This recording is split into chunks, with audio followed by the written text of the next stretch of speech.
কিটা চুলো গুতাইবে ওই একটা কারেন্টের জগ কিনতে হয় কেন সুতায় না জগ সুদাইতিস জমিদারের সঙ্গে সকাল সকাল চাল ওই গন্ডগোল দেখছেন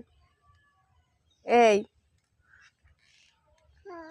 চাল ইয়ে মানে তুলপার বানাই দিছে দুনিয়া উল্টোই লইতে আছে কি আপনি চা চাল দিয়ে দেবেন না জামাই রে কই আমি এখন এই সকালে চুলো ধরাইতে না কে চুলো ধরাইতে পারবেন না কা না কিটা চুলো ধরাইছে আসো পাইবে জামাই খাইতে চাইলে খাওয়ান লাগে না এ সত মানে ভিডিও সুতায় রাখতে পুরো লাইফে দেখামু জামাই লাগে মানে অসম্মান করো জামাই এ তুমি দাঁত মাজছো কি দিয়া সকাল বেলা জামাই রে চা খাওয়াও সব ঠিক হয়ে যাবে চা নাস্তা খাওয়াও সব ঠিক হয়ে যাবে